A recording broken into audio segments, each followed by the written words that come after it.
Hello, welcome to my channel. তো আজকে থেকে শুরু করতে যাচ্ছি সিএসসি 106 কোর্সের স্টার্টিং পয়েন্ট। তো ফার্স্ট অফ অল আমরা পড়বো হচ্ছে প্রপোজিশনাল লজিক, যেটা আমাদের সিলেবাসের মানে মিড টার্মের প্রথম আরকি চ্যাপ্টার। তো চলুন আমরা স্ক্রিনে চলে যাই। তো এটা কোথা থেকে পাবেন? আমি হচ্ছে যদি সার্চ দিই ক্যাটালিস্ট, তো এটা লিঙ্ক দেওয়া থাকবে নিচে ডেসক্রিপশন বক্সে, কারণ এটা এখনো ডোমেইন কিনে আমি হোস্ট করি নাই। তো সার্চ দেওয়ার পরে যখন হচ্ছে আপনি সাবজেক্টে ক্লিক করবেন, হোমে থাকবে সাবজেক্টে ক্লিক করার পর তখন ক্যান্ডিডেট না স্টুডেন্টে সুইচ করবেন। তারপরে হচ্ছে একটু নিচে চলে যাবেন। তারপর আমি সিএসসি 106, তারপরে স্লাইডে ক্লিক করলাম। তারপর হচ্ছে ফোল্ডার আসলো। তো আমরা ফার্স্টে মিডের গুলা শেষ করব, তারপর মানে একটা একটা করে। তো তারপর হচ্ছে আমরা ধীরে ধীরে আগাতে থাকবো। ওকে, তো এইটা হচ্ছে আমি ওপেন করে দিই, open with opening new tab. Okay, আচ্ছা, আমি একটা কাজ করি, আমি হচ্ছে লোকালি খুলি যাতে হচ্ছে আমি এটা আচ্ছা অ্যানোটেটের জন্য আমি OneDrive ইউজ করি, তার থেকে এটা সবচেয়ে বেস্ট অপশন। OneNote ইউজ করি অ্যানোটেটের জন্য, যদি কিছু অ্যানোটেট করা লাগে তো এখানে আমি করব। ওকে, আচ্ছা, তো প্রপোজিশন লজিক এখান থেকে আমি স্টার্ট করব এখন। ওকে, আই গেস ফুল স্ক্রিনে দেখা যাবে কি না? এটাই মেবি ফুল স্ক্রিন। যদি আপনাদের প্রবলেম হয় তাহলে আমি লোকালি রান করব, কোনো সমস্যা নেই, আপনাদের জন্য একটু করতেই পারি। তো এই তো আমি হচ্ছে আমার লোকালি রান করছি যাতে হচ্ছে পুরো স্ক্রিনটা জুড়ে থাকে, প্লাস হচ্ছে আমি এখানে অ্যানোটেটও করতে পারবো ডিরেক্টলি। তো চাইলে হচ্ছে ফুল স্ক্রিন মোডেও চলে যেতে পারবো, কোনো সমস্যা হবে না। আচ্ছা, তো শুরু করা যাক আর কি। তো প্রথম জিনিস হচ্ছে প্রপোজিশনটা কি জিনিস? Proposition is a declarative statement that is either true or false. অর্থাৎ মনে করেন আপনি বললেন যে কি বলে যে গরু হচ্ছে মাংস খায়, তো বা গাধা হচ্ছে মাংস খাচ্ছে, তো এটা কি আসলে ট্রু না ফলস?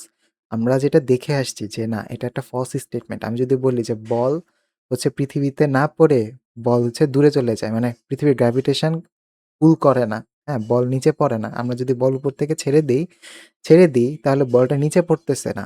ঠিক আছে? এটা উপরে উড়ে চলে যেতেছে। এটা কি ট্রু স্টেটমেন্ট না ফলস স্টেটমেন্ট? আপনি যদি হচ্ছে এটা লজিক্যালি চিন্তা করেন, অবশ্যই এটা একটা ফলস স্টেটমেন্ট। তো এইটাই আসলে প্রপোজিশন। তো প্রপোজিশন এর একদম বেসিক যদি আমি চিন্তা করি তাহলে হচ্ছে এটাই হচ্ছে এটা প্রপোজিশন লজিক। তো তেমনই হচ্ছে এক্সাম্পল দিছে, the moon is made of green cheese. এটা তো কোনোদিনও সম্ভব না। মুন তো আর গ্রিন চিজ দিয়ে বানানো হয় নাই। তারপরে হচ্ছে ওর বলে যে আ কি জানি চাঁদে কি জানি বুড়ি সুতা কাটে, এরকম একটা ছিল না আমাদের প্রবাদ বাক্য? প্রবাদ বাক্য না, এটা মিথ ছিল না? বাট এটা তো আসলে ট্রু না, তাই না? তো এটা কি হবে? ফলস স্টেটমেন্টে পড়বে। তো এইটুকুই। আর 1 + 0 = 1 হয়, যেটা অফকোর্স ট্রু, এবং 0 + 0 = 2 হয়। এইটা কিন্তু ট্রু না, এটা ফলস। এইটাই হচ্ছে প্রপোজিশনাল লজিক। একদম ইজি না? আচ্ছা। পরেরটায় আসি যে example that are not proposition. Proposition কোনগুলা না, যেটাকে আমরা ট্রু ফলস দ্বারা ডিফাইন করতে পারি না।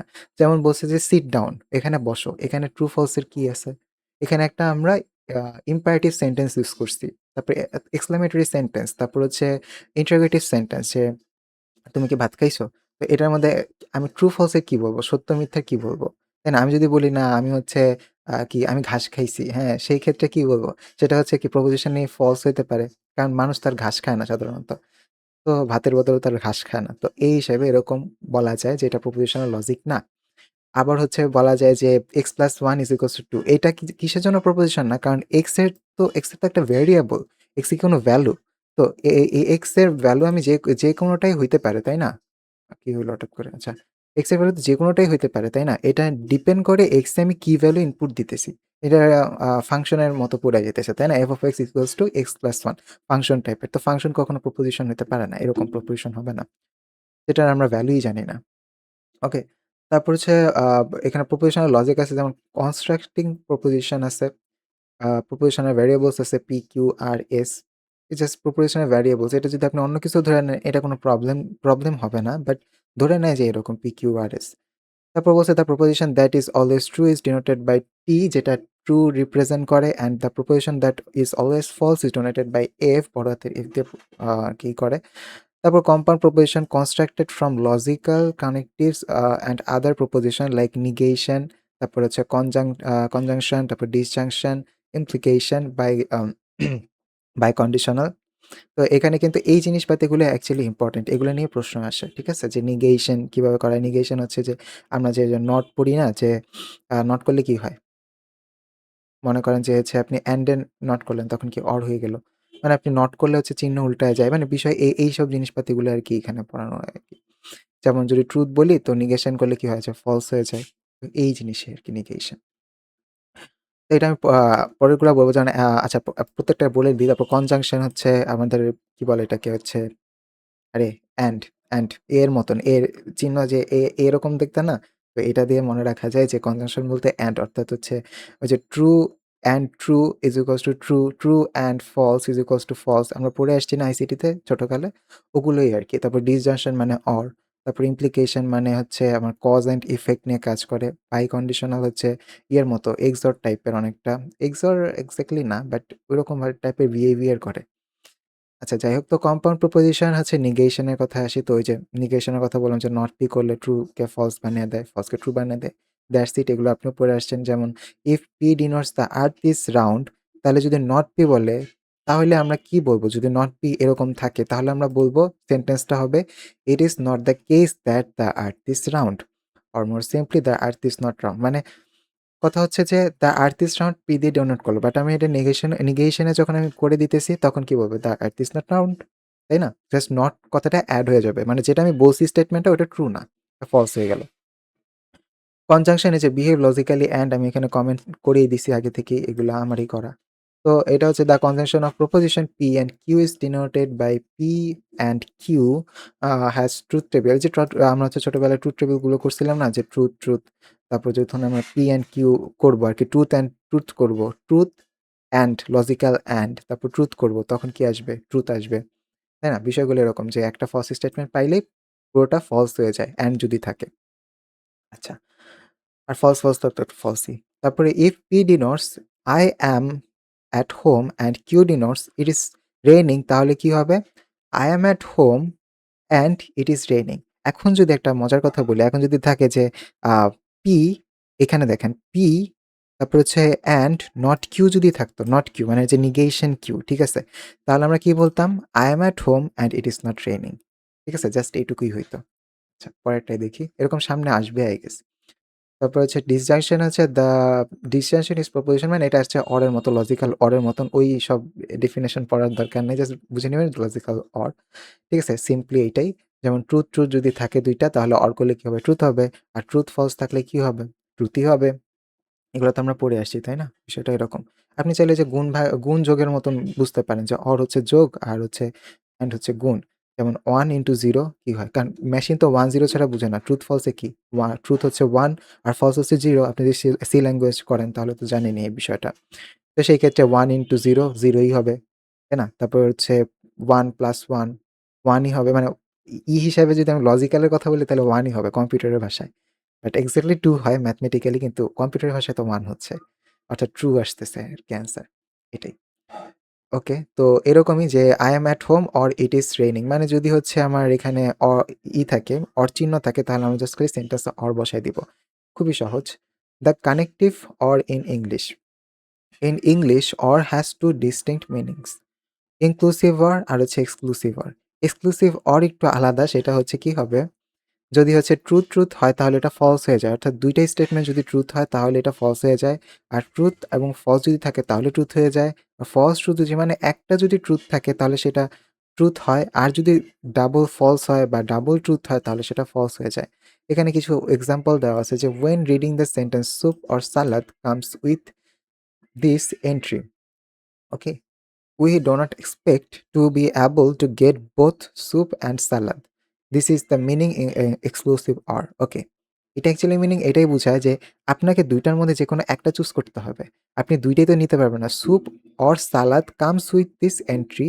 We do not expect able to get both soup and salad. মানে আপনি স্যুপ এবং সালাদ তো একসাথে নিতেই পারবেন না।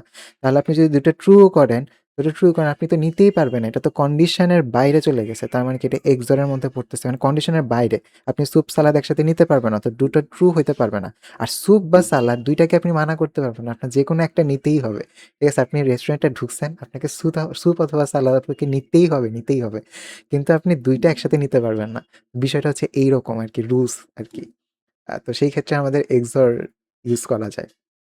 এ এখানে হচ্ছে আরকি একটা এক্সাম্পল দিছে যে, if I am at home, আচ্ছা এটা হচ্ছে ইমপ্লিকেশন এক্সাম্পল, ওকে? ইমপ্লিকেশন কিরকম? কজ অ্যান্ড ইফেক্ট নিয়ে কাজ করে। যেমন আমি এখানে শর্টকাটলি বলে দিছি যে, if second variable is false statement then হচ্ছে ফলস আসবে। ঠিক আছে? এটা আমি শর্টকাটলি বলছি। এটা আপনার পরীক্ষার জন্য যা হঠাৎ করে মাথায় কাজ করতেছে না। জাস্ট এটুকু মাথায় রাখবেন। সেকেন্ড ভেরিয়েবল যদি ফলস থাকে তার মানে হচ্ছে P ইমপ্লাইজ Q হচ্ছে ফলস হবে। বাট আমি যদি হচ্ছে ভিতরে যাই একটু, তাহলে একটু যদি বলি, মানে ভিতরে যদি যাই তাহলে হচ্ছে তাহলে জিনিসটা কিরকম দাঁড়ায় সেটা আমি একটু যদি বলি। যেমন P যদি ডিনোট করে I am at home and Q denotes it is raining. ঠিক আছে? আমি বাসায় আছি এবং বৃষ্টি হচ্ছে। বৃষ্টি হওয়ার কারণেই আমি বাসায় আছি। ঠিক আছে? তাই না? P implies Q. তার মানে if I am at home then it is raining. ঠিক আছে? যদি আমি বাসায় থাকি মানে আ বৃষ্টি হচ্ছে আরকি। তো এখন কথা হচ্ছে একটু চিন্তা করে দেখেন, যদি সেকেন্ড স্টেটমেন্টটা ফলস হয়ে যায় যে, if I am at home then it is not raining, মানে আমি বাসায় আছি কিন্তু বৃষ্টি হচ্ছে না, মানে আমার শর্তটা ভঙ্গ হয়ে যাইতেছে। যে এই শর্তটা ভঙ্গ হওয়ার কারণে আমার এখানে ফলস স্টেটমেন্ট চলে আসছে। ঠিক আছে? এখন যদি এমন হইতো if I am not home then it is not raining, তাহলে কিন্তু শর্ত ঠিক থাকলো। অর্থাৎ আমি তো বাসাতেও নাই এবং বৃষ্টিও হচ্ছে না। তার মানে কি শর্ত এখানে ঠিক আছে। সেজন্য এখানে ট্রু হইছে। আমার শর্ত ব্রেক করা যাবে না। ঠিক আছে? আমি যদি মনে করেন if I am not home, মানে আমি বাসায় নাই, তাহলেও বৃষ্টি হতে পারে। কারণ বৃষ্টি হওয়ার শর্তটা তো সেখানে পূরণ হচ্ছে। তো বিষয়টা এরকম যে কজ অ্যান্ড ইফেক্ট, যেমন আমি বাসায় আছি এজন্য বৃষ্টি হইতেছে। মানে এটা অবশ্যই লজিক্যালি মিল খায় না। বাট এটা হচ্ছে। আমরা দেখতেছি। তাই না? বিষয়টা হচ্ছে ঐরকম যে কজ অ্যান্ড ইফেক্ট এর মধ্যে এখানে একটা কজাল কানেকশন থাকে। তারপর different ways of expressing P implies Q। অবশ্যই আমরা ওই যে বললাম না, ইংলিশ সেন্টেন্সকে ডিফারেন্ট ভাবে এক্সপ্লেইন করতে পারি। যেমন হচ্ছে আমরা দেখছিলাম নেগেশন এর ক্ষেত্রে একটু অন্যভাবে লেখা ২ টা। বাট আমরা হচ্ছে যে সিম্পল ওয়েটায় যাবো। কারণ কমপ্লেক্স ওয়েতে গেলে আপনি যে নাম্বার পাবেন, সিম্পল ওয়েতে গেলে আপনি সেই নাম্বারই পাচ্ছেন। রেকর্ড কি হইতেছে এত? আচ্ছা ঠিক আছে। আমার সেকেন্ড মনিটরটা লাগানো লাগবে। আচ্ছা, if P then Q, P implies Q. If P, Q, তারপর হচ্ছে কিউ আনলেস নট কি, আমি আসলে এগুলো পড়তে চাইতেছি না। এগুলো আপনারা নিজেরা পড়ে নিন। এগুলো আসলে মনে রাখতে পারলে বেটার। এই জায়গার মধ্যে না পুরাটা স্লাইডের মধ্যে মনে হয় এইটা মুখস্থের পার্টটা আছে। সামনে আরো হয়তো থাকতে পারে ২-১ টা জায়গায়। আমার যেটা মনে নাই কারণ মিডের পড়া তো খেয়া দিছে অনেক কিছুই। তো এটা আপনারা নিজেরা পড়ে নিন। তারপর কনভার্স, কন্ট্রাপোজিটিভ অ্যান্ড ইনভার্স। আচ্ছা। তো কনভার্স বলতে কি বুঝায়? আপনি যদি যে Q ইমপ্লাইজ P করতেছেন, তখন হচ্ছে P ইমপ্লাইজ Q করতেছেন। এটা হচ্ছে কনভার্স, ঠিক আছে? যেমন ওই যে ছিল না I am at home, if I am at home then it is raining. তো if it is raining then I am at home, একই রকম কথা বলতেছে। আর যদি কন্ট্রাপোজিটিভ করেন তাহলে কি হইতেছে? আপনার যে নট চিহ্নটা ঘুরে যাইতেছে। আচ্ছা, আপনি যদি চিন্তা করে দেখেন, it is not raining and then if it is not raining then I am at home. Okay? Sorry, if it is not raining then I am not home. এটার মিনিংই তো দাঁড়াইতেছে ওইটা, তাই না? আমরা এতক্ষণ যা শিখে আসলাম ওইটার পরিপ্রেক্ষিতে যদি বলি, তাহলে তো এটাই মিনিং করতেছে, if it is not raining then I am not home, তাই না? আর তাহলে যদি আমরা তার মানে কি এটা ট্রু স্টেটমেন্ট, ট্রু রেজাল্ট দিতেছে। তো আমরা যদি এখানে কন্ট্রাপোজিটিভ করি তাহলে কিন্তু আমাদের ট্রু রেজাল্টই আনা লাগবে। তো কন্ট্রাপোজিটিভে কি বলতেছে? বলতেছে যে মানে মিনিং কিন্তু সেম থাকা লাগবে। If I am at home then it is raining. তো আমার কিন্তু এখানে শর্তগুলা কিন্তু সেম থাকতেছে। শর্ত আমি ব্রেক করতেছি না কন্ট্রাপোজিটিভে। এইটা জাস্ট মাথায় রাখতে হবে। এখানে যদি আপনি নট চিহ্ন দিয়ে যদি আ মানে কিউ ইমপ্লাইজ পি দিতেন, ঠিক আছে? নট চিহ্ন উঠায় দিয়ে জাস্ট কিউ ইমপ্লাইজ পি দিতেন।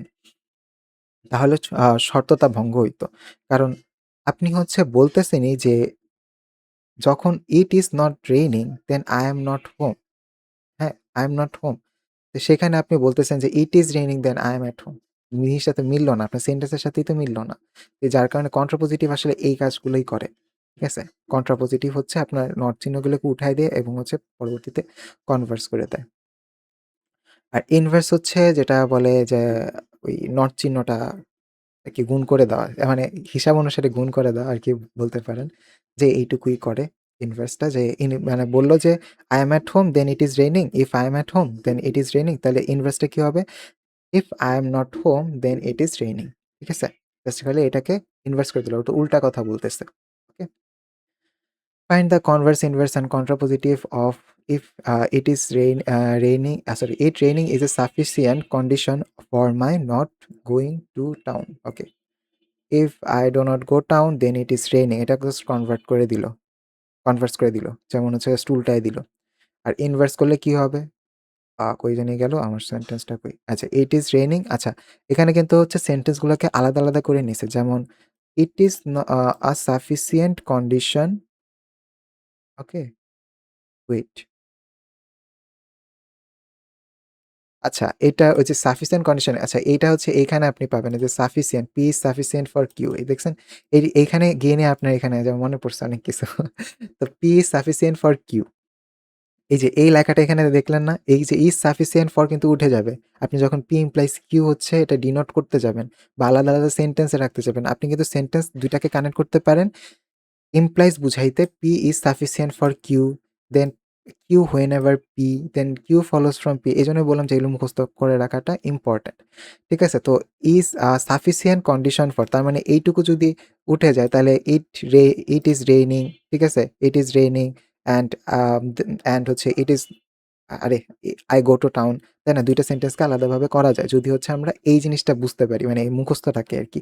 মুখস্থ রাখাটাই আসলে ইম্পর্টেন্ট এই জিনিসগুলা। নাহলে কোয়েশ্চেন বুঝা যাবে না। আলাদা সেন্টেন্স করতে পারলে দেন হচ্ছে আপনি কন্ট্রাপোজিটিভ করতে পারবেন, ইনভার্স করতে পারবেন এবং হচ্ছে কনভার্স করতে পারবেন। বাকিগুলো তো বুঝেই গেছেন যে আসলে কি বুঝায়।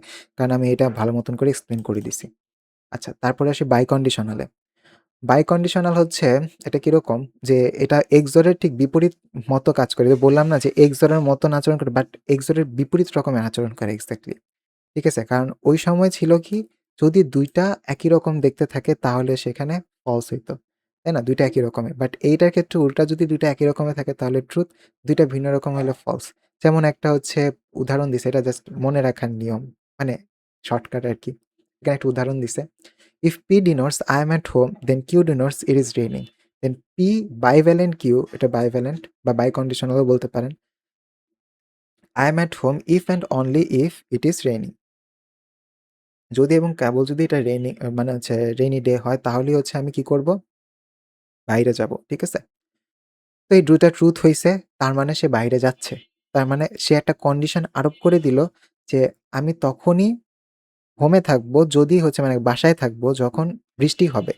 তার মানে ও বলেই দিল শক্তপোক্তভাবে, শপথ নিছে একদম। ঠিক আছে? আমি শপথ করিতেছি যে, ঠিক আছে? তো যখনই হচ্ছে বৃষ্টি হবে তখন আমি বাসাতেই থাকবো। ঠিক আছে? এই শপথ সে ব্রেক করতে পারবে না। যদি করে, যেমন হচ্ছে এখানে যেমন বলছে, "I am at home but it is not raining." ঠিক আছে? "It is not raining."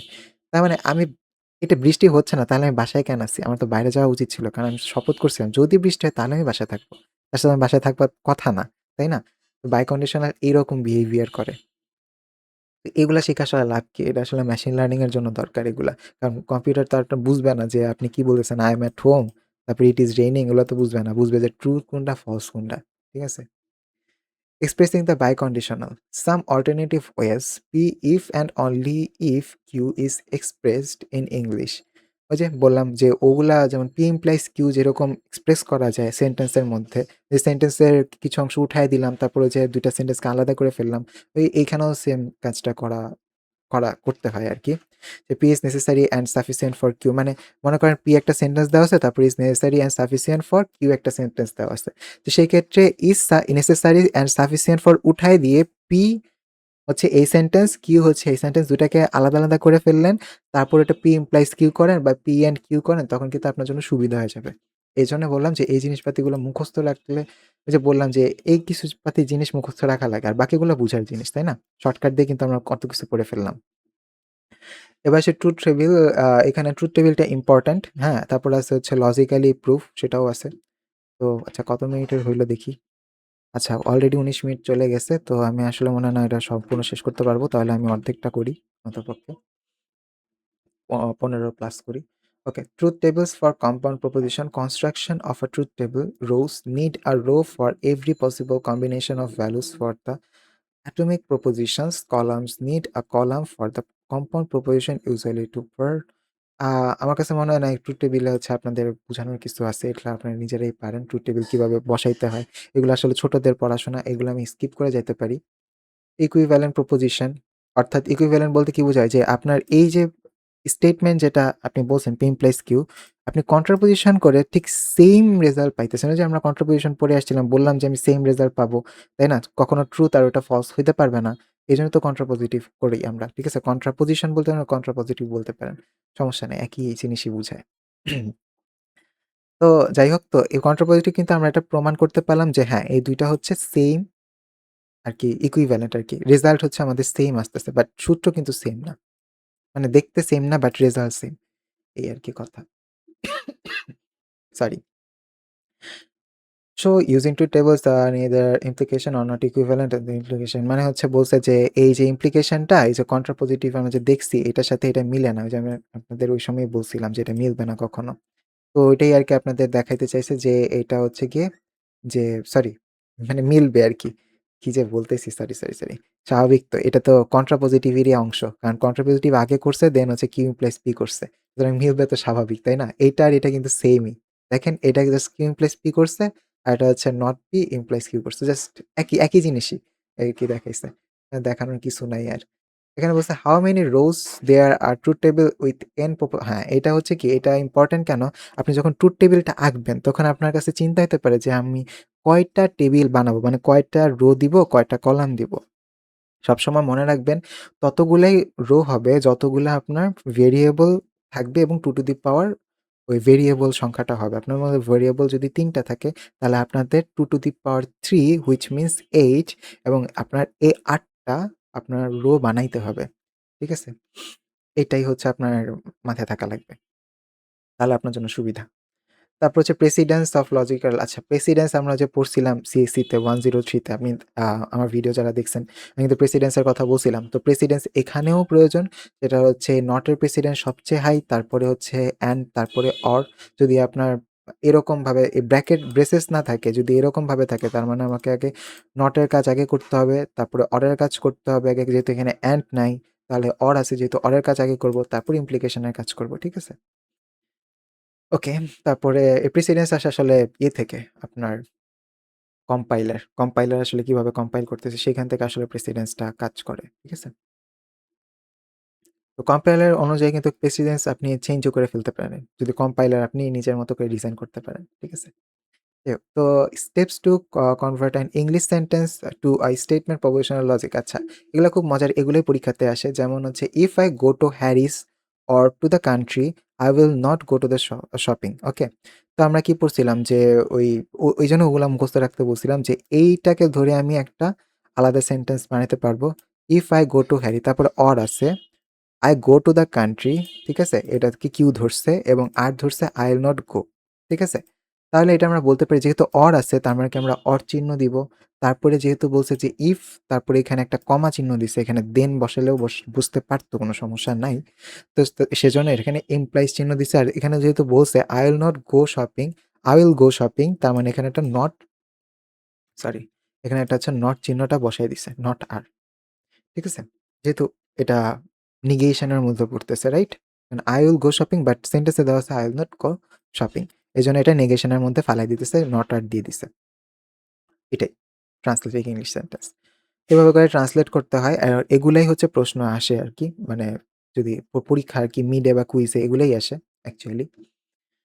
তারপরে হচ্ছে problem translate the following sentence into propositional logic. You can access the internet from campus only if you are a computer science major or you are not a freshman.